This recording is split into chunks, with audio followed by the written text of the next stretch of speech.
আসসালামু আলাইকুম। সামুরা ইবন জুনদুর রাদিয়াল্লাহু তাআলা আনহু বলেন, রাসূলুল্লাহ সাল্লাল্লাহু আলাইহি ওয়াসাল্লাম অনেক সময় তার সাহাবীগণকে বলতেন, তোমাদের কেউ কি কোনো স্বপ্ন দেখেছে? তখন কেউ কেউ তাদের দেখা স্বপ্নের বিবরণ দিতেন। একদিন সকালে তিনি আমাদের বললেন, গত রাতে আমার কাছে দুজন আগন্তুক আসলো। তারা আমাকে জাগালো আর বলল, চলেন। আমি তাদের সাথে চললাম। আমরা এক ব্যক্তির কাছে আসলাম, দেখলাম সে শুয়ে আছে আর তার কাছে এক ব্যক্তি পাথর নিয়ে দাঁড়িয়ে আছে। সে পাথর দিয়ে তার মাথায় আঘাত করছে, ফলে তার মাথা চূর্ণ বিচূর্ণ হয়ে যাচ্ছে। একটু পর তার মাথা ভালো হয়ে যাচ্ছে। আবার সে পাথরটি নিয়ে তার মাথায় আঘাত করছে, তার মাথা পূর্বের অবস্থায় ফিরে যাচ্ছে। আবার আঘাত করছে, এভাবেই চলছে। আমি তাদের বললাম, সুবহানাল্লাহ, এ দু ব্যক্তি কে? তারা আমাকে বলল, সামনে চলুন। আমরা চলতে থাকলাম। অতঃপর এক ব্যক্তির কাছে আসলাম, দেখলাম সে চিত হয়ে শুয়ে আছে। আরেক ব্যক্তি তার মাথার কাছে কুঠোর নিয়ে দাঁড়িয়ে আছে। তাকে উলটপালট করে তার শরীর চিরছে, একবার চিৎ করছে আরেকবার উপুর করছে। যখন পিঠের দিকটা এরকম করছে তখন সামনের দিকটা ভালো হয়ে যাচ্ছে, আবার যখন সামনের দিকটা এমন করছে তখন পিঠের দিকটাও ভালো হয়ে যাচ্ছে। আমি দেখে বললাম, সুবহানাল্লাহ, এ দুই ব্যক্তি কে? তারা বলল, আপনি সামনে চলুন। আমি তাদের সাথে চলতে থাকলাম। এসে বিশাল চূড়ার মতো একটি গর্তের কাছে পৌঁছালাম। তার মধ্যে শুনলাম চিৎকার। ভিতরের দিকে তাকালাম, দেখলাম তার মধ্যে কিছু উলঙ্গ নারী ও পুরুষ। তাদের নিচ থেকে আগুনের শিখা তাদের উপর আছড়ে পড়ে। তারা চিৎকার দিয়ে ওঠে। আমি জিজ্ঞেস করলাম, এরা কারা? তারা আমাকে বলল, সামনে চলুন, সামনে চলুন। আমি চলতে থাকলাম। আমি একটি নদীর কাছে আসলাম। নদীটির পানি রক্তের মতো লাল। দেখলাম এক ব্যক্তি নদীটির মধ্যে সাঁতার কাটছে। নদীর তীরে এক ব্যক্তি দাঁড়ানো আছে, তার কাছে অনেকগুলো পাথর জমানো।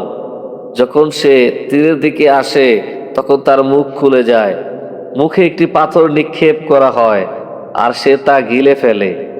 আবার সাঁতার কাটতে শুরু করে। আবার তার প্রতি পাথর নিক্ষেপ করা হয়। যখনই সে তীরে ফিরে আসে তখনই তার প্রতি পাথর নিক্ষেপ করে আর সে তা গিলে ফেলে।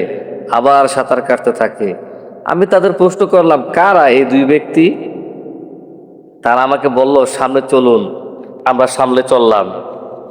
এমন ব্যক্তির কাছে আসলাম যাকে দেখতে খুবই খারাপ। তার মতো খারাপ চেহারা লোক তুমি কখনোই দেখোনি। তার কাছে আগুন আছে আর সে তাতে অনবরত ফুঁক দিয়ে জ্বালিয়ে রাখার চেষ্টা করছে।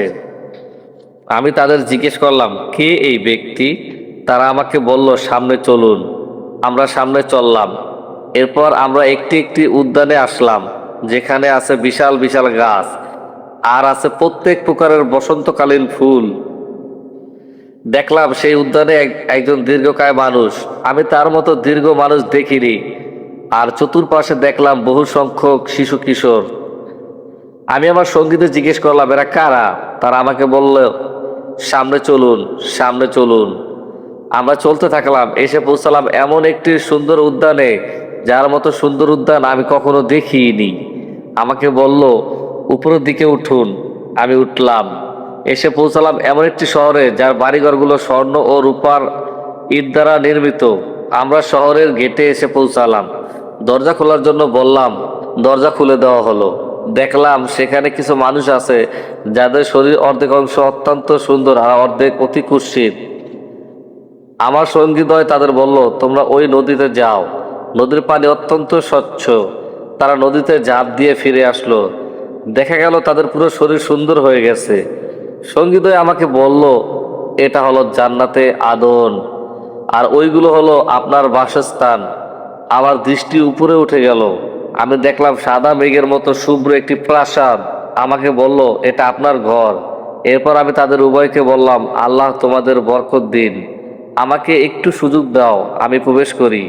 তারা আমাকে বলল, এখন তো সম্ভব নয়, তবে আপনি তো সেখানে প্রবেশ করবেন। এরপর আমি তাদের উভয়কে বললাম, রাত থেকে শুরু করে আমি আশ্চর্যজনক অনেক বিষয় দেখলাম।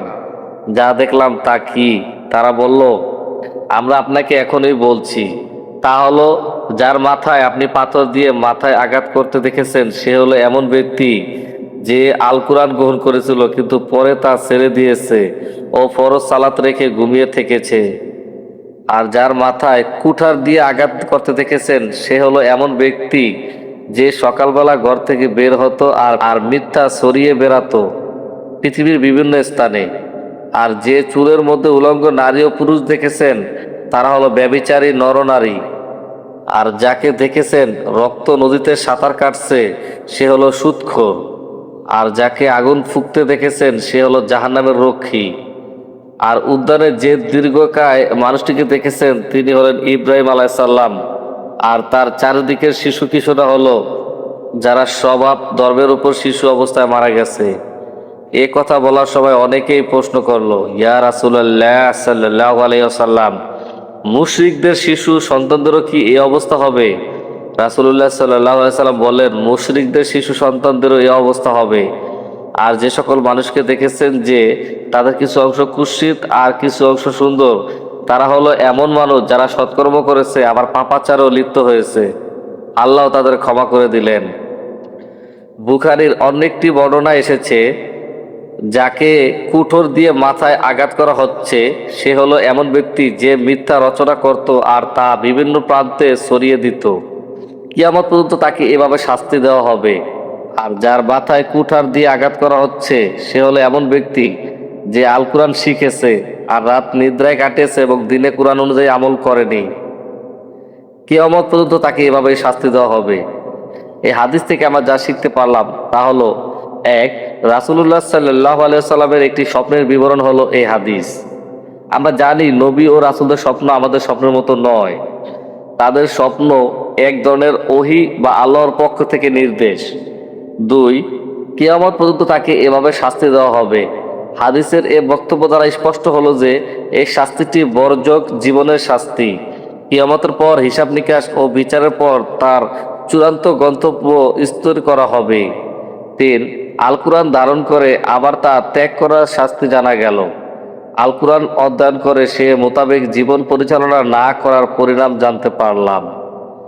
চার, যে ব্যক্তি মিথ্যা খবর প্রচার করে তার শাস্তির কথা জানতে পারলাম। পাঁচ, ব্যভিচারী নারী ও পুরুষের শাস্তির চিত্র আমরা অনুভব করলাম। ছয়, সুদ খাওয়া ও সুদী লেনদেন করা শাস্তির একটি চিত্র আমরা অবগত হলাম। সাত, যে সকল শিশু কিশোর বয়স্ক প্রাপ্ত হওয়ার আগে মৃত্যুবরণ করে তারা জান্নাতে থাকবে, তারা কাফের পিতামাতা সন্তান হলেও।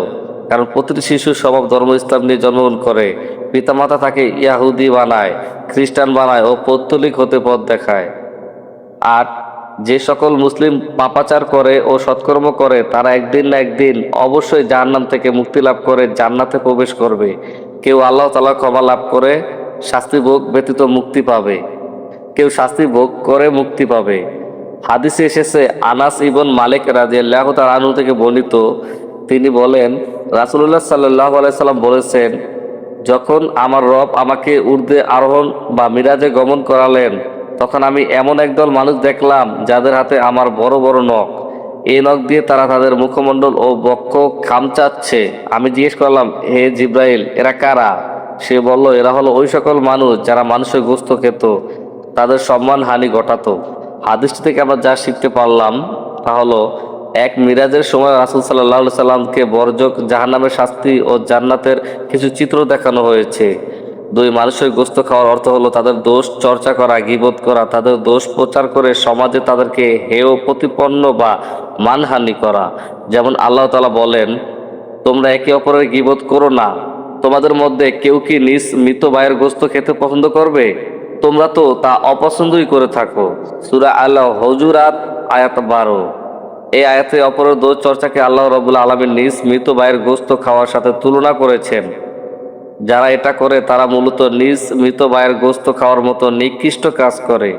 এটা এমন একটি অপরাধ যা আল্লাহ নিজে ক্ষমা করবেন না যতক্ষণ না যার গীবত করা হয়েছে সে তাকে ক্ষমা না করে। এটা ইসলামী বিধানে একটি মানবাধিকার। যারা গীবত করে, অপরের দোষ চর্চা করে, সমাজে তাকে অপমান করে, তো তারা এই মানবাধিকার লঙ্ঘনের অপরাধে অপরাধী। আল্লাহ তাদের ক্ষমা করবেন না। যার গীবত করা হয়েছে, যাকে অপমান করা হয়েছে, তার কাছ থেকে ক্ষমা চেয়ে নিতে হবে, অথবা তাকে যথাযথ ক্ষতিপূরণ দিয়ে দায়মুক্ত হতে হবে।